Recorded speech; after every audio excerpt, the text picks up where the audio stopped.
Ibu nggak tadi ya? Ada, Bu. Pembentukan urin. Oke. Ada yang ingat nggak? Enggak ya? Enggak.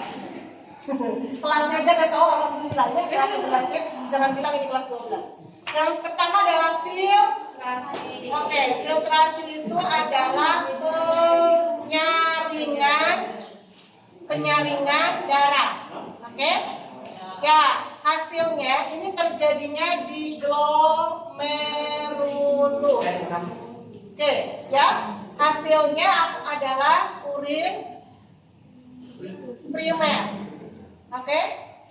Nah, urin primer itu ada zat yang masih dibutuhkan kayak glukosa. Maka ada proses yang kedua, namanya reabsorpsi.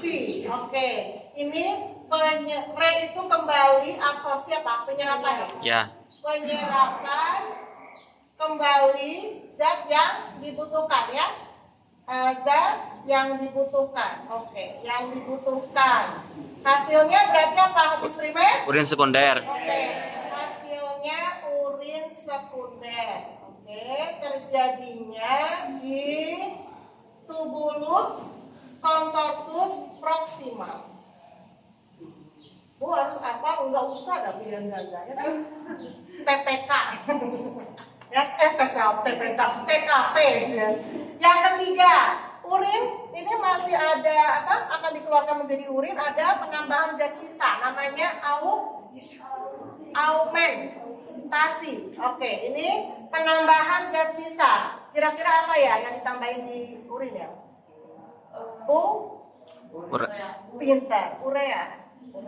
Ya kan? Ini terjadinya di tubulus contortus distal.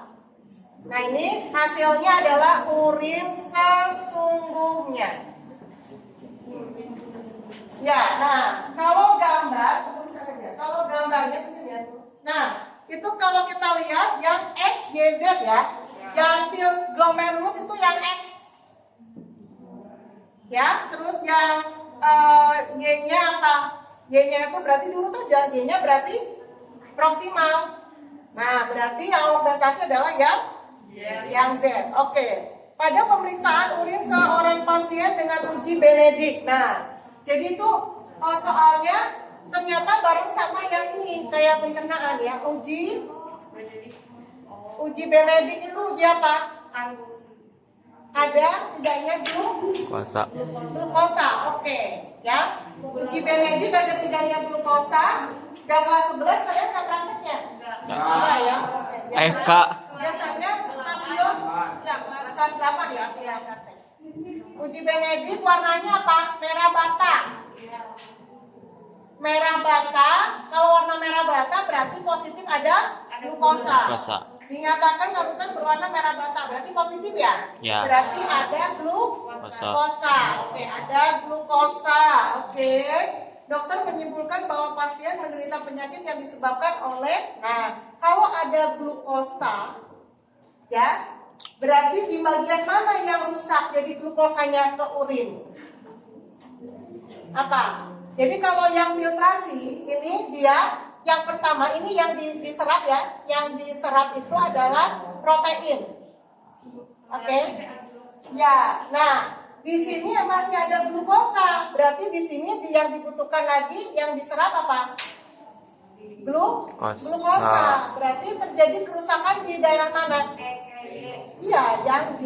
Berarti jawabannya G rusak sehingga tidak mampu mereabsorpsi glukosa. Oke, jawabannya yang G.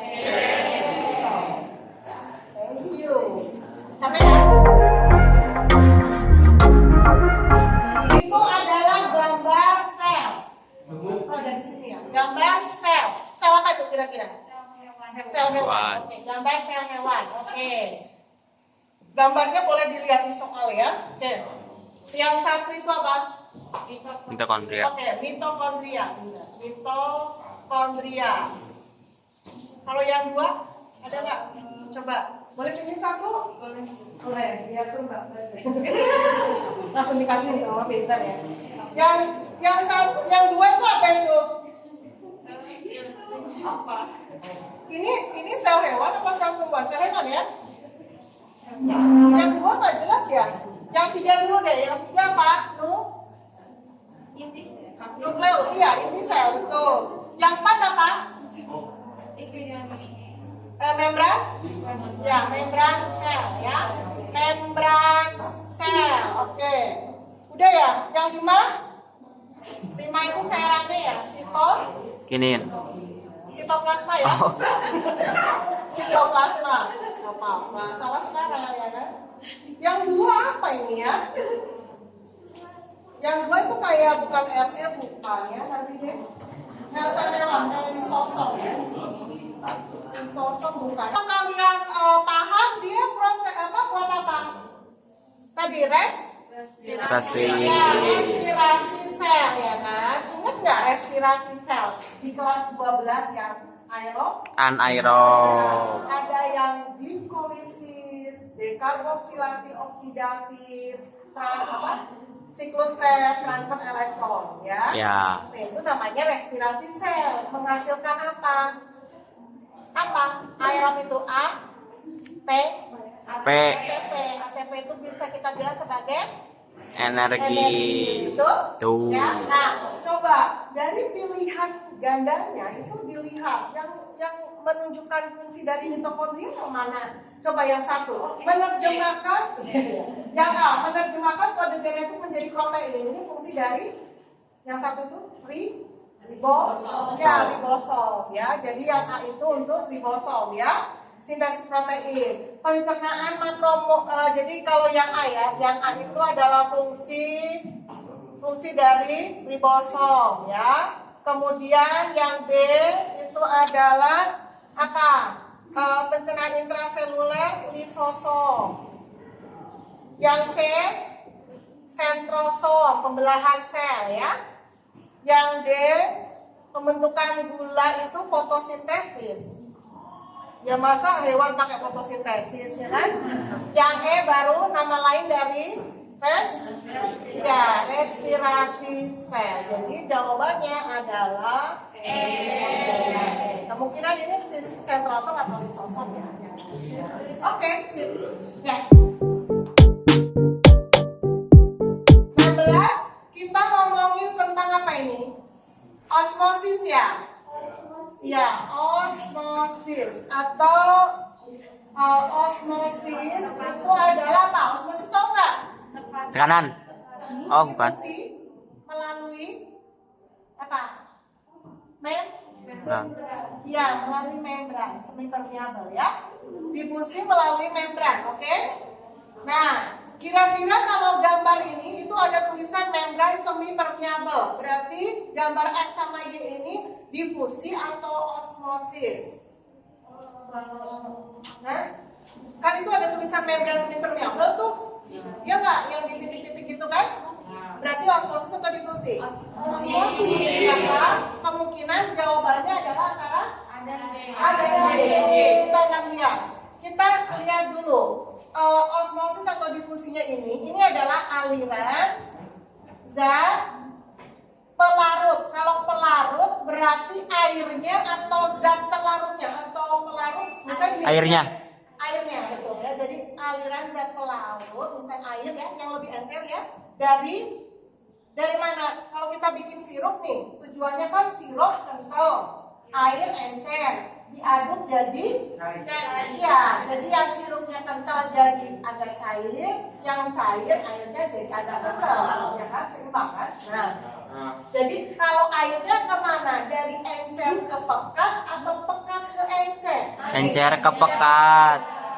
Dari encer itu nama kerennya hipotonis, betul? Ke pekat, pekat itu apa? Iya, hipertonis. Oke, jelas? Nah, kalau misalnya ini nomor 16, gambarnya itu ya, ini ada membran kan? Ini A, ini B. Ini molekul, ini gula. Gula, ini air kan? Ya. Kemudian jadi ke ini X, ini ke B. Ini B, ini A, ini B, ini sedikit, ini banyak, gitu kan? Ini yang Y. Oke. Kalau gula air ya, ini membran, di sini membran kan? Oke, kalau ada membran berarti otomatis ini prosesnya adalah osmosis kan? Nah, kalau gula sama air, yang hiper yang mana? Gula. Berarti ini hiper, ini hipo. Hipo. Berarti air kemana, Nak? Air kemana? Air? Ya, kalau airnya kemana? Kalau ini, air dari B ke A. Oke, itu kalau air. Kalau gulanya? Dari A ke B. Nah ini ternyata yang berkurang justru yang berarti yang berpindah siapa? Gula ya? Ya, berarti jawabannya B. Osmosis karena air berpindah dari larutan A ke larutan B yang bersifat ya sebenarnya intinya adalah kita tahu mana yang hipo, mana yang hiper ya. Jadi kalau air berpindah dari A ke B. Mana air? Kalau air loh, ini kan gula, ini air. Osmosis karena air berpindah dari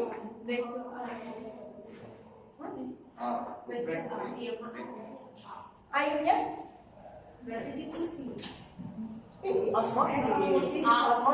Cuman kalau ditanya air berarti pindah dari A ke B ya. Oke ya. Jadi walaupun ini hasilnya membingungkan, kenapa lebih banyak ini gitu ya? Tetapi kita lihat tetap ini yang pekat, ini yang encer. Berarti dari kalau air berarti dari hipo ke hiper. Nanti jawabannya ya. Soalnya kalau kayak gini jawabannya A gitu ya. Biar gadanya diacak, hati-hati. Diacak ya, diacak.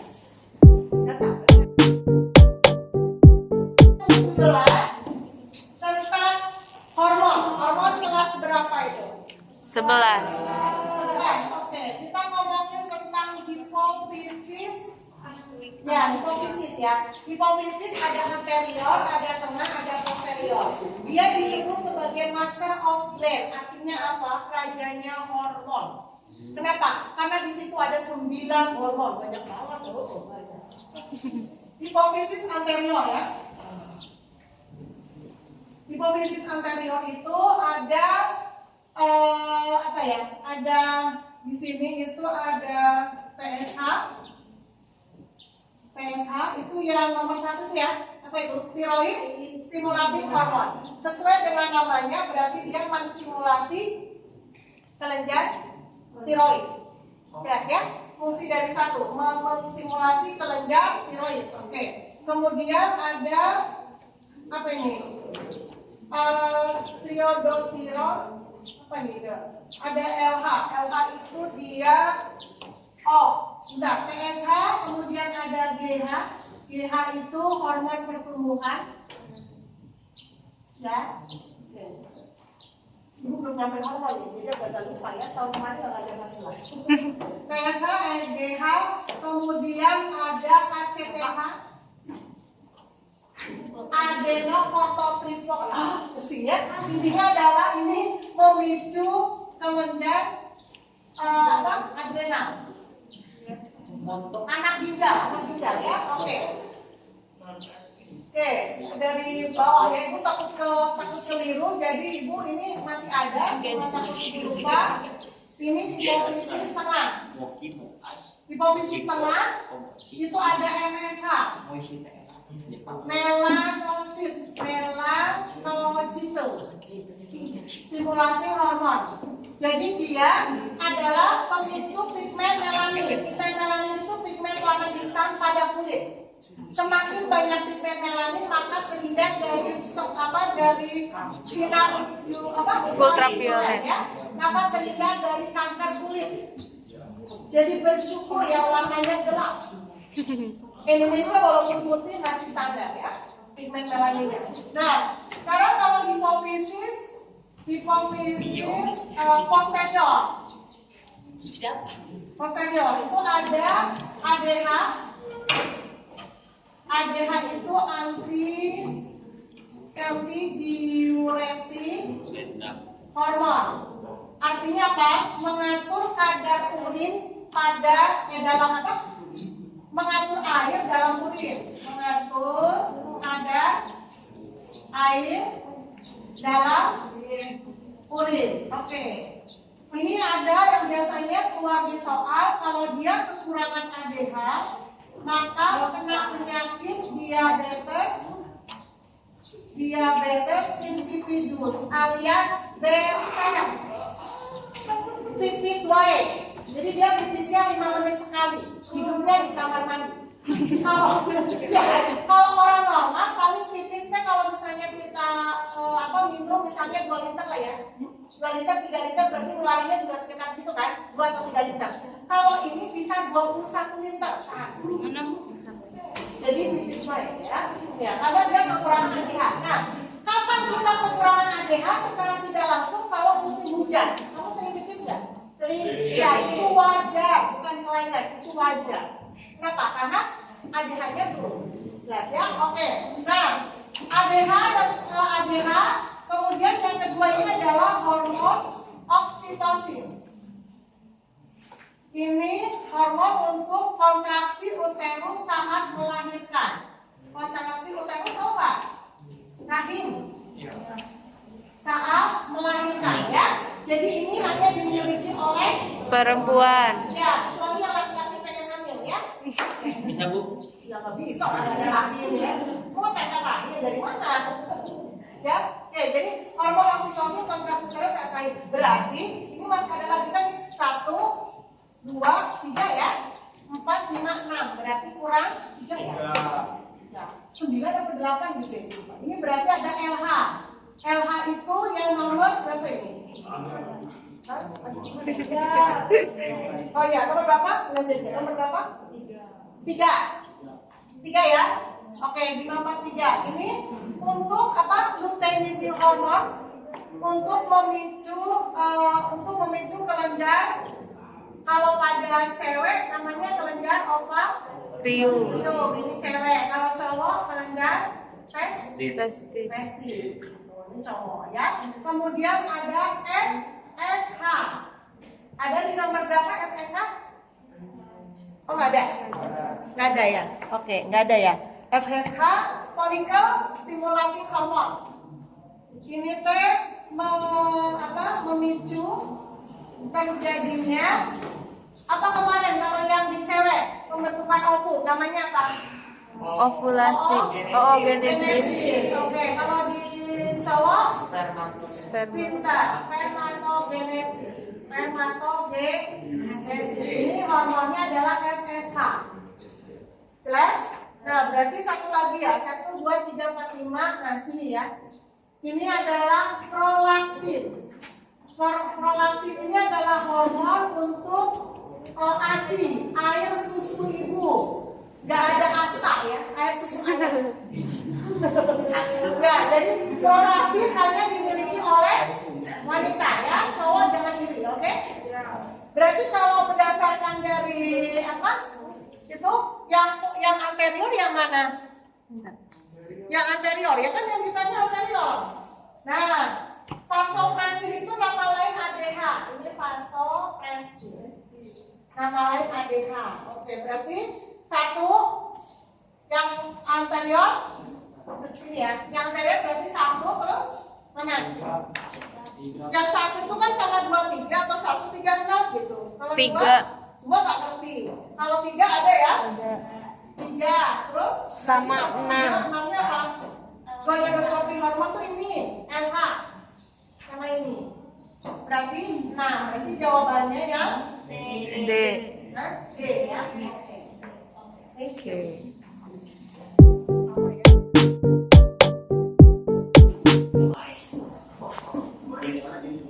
Oke, nomor 18 terjadinya reaksi penolakan tubuh setelah transplantasi hati merupakan permasalahan yang memerlukan penanganan berdasarkan kajian biologis. Berarti kajian objek biologi dan cabang ilmu ya. Oke. Untuk objek biologi masih ingat di kelas 1 sel, kumpulan dari sel namanya jaringan, kumpulan dari jaringan namanya Organ. kumpulan dari organ namanya Sistem. organ, kumpulan dari sistem organ namanya Individu. individu atau organisme, kumpulan dari organisme yang sejenis namanya Populasi. kumpulan dari populasi namanya Komunitas. komunitas itu kan biotik ya, makhluk hidupnya kan? Berarti dia harus bersama dengan lingkungan kan? Abiotik. Hubungan antara biotik dan abiotik namanya Ekosistem. Ya, ini harus hafal, ya. Hafalnya sekarang aja, kalau masuk teknik goodbye. Ya, oke. Nah, ini ditanya, kita ngomongin apa sih reaksi penolakan tubuh? Kalau reaksi penolakan tubuh itu apa? Ya, ada tulisan ini, reaksi penolakan tubuh terhadap transplantasi hati. Berarti di sini adalah kata kuncinya hati. Kalau hati masuk ke mana ini? Organ. Dia masuk ke organ. Oke, berarti yang ada organnya pilihan oh langsung ya, keren. Nah itu cerdas namanya ya. Ya karena ya yang ada organnya cuma pilihan Kak. Nah, penolakan tubuh, reaksi penolakan tubuh itu namanya apa? Iya, imunologi ilmunya. Jadi ilmu tentang imunitas. Penolakan tubuh kan imunitas, daya tahan Tubuh. Berarti jawabannya